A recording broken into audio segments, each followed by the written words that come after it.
When I first arrived in Toronto, I felt out of place. I had no one to turn to. The major problem that I faced was I didn't have many people when I first arrived here because I left everyone that I ever knew back home in India. And when I came here, I was completely lost. And luckily for me, after a whole year and doing my second program, which is the current program that I'm pursuing, I was lucky enough to find international students who are facing the same issues. Basically, they didn't have friends either. So we decided to band together and, we became like a family.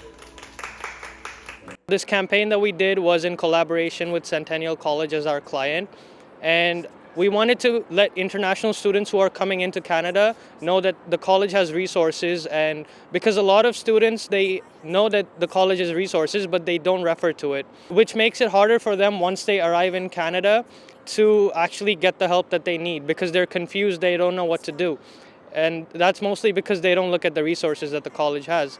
So we tried to look for the best way possible where we could try and see how we can make students aware of these resources and their importance. And we realized that what better way to make awareness than to use human faces as the story. So we decided to do a multimedia campaign on Instagram as well as YouTube. So for Instagram, we made a Humans of New York style campaign on Instagram where we would post portraits of international students and tell their story basically. And on YouTube, we would use their experiences as a way to guide students on how to settle down in Canada. Preparing food at home would be your best bet at saving money. Spend on whole foods, fruits, and fresh veggies. Grocery stores like Food Basics, Freshco have the lowest grocery prices.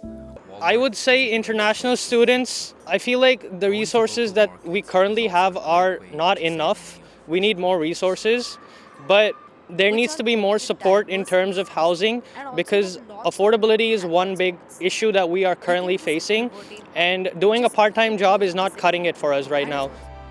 Always give yourself an extra 15 minutes when using the transit because commuting in Toronto can get frustrating sometimes. The major contribution of international students is the culture and the diversity that they bring here. And that's the beauty of Toronto, right? We have so many different cultures participating together. And in the class that I am in right now, we have people from so many different countries, and majority of the class is made up of international students. And when we banded together, we realized that we have so many things in common, even though we are so different in terms of culture. And that cultural exchange keeps us going, we discover new things about their culture, and then we learn so much about each other. And, you just want to keep supporting each other at the end of the day.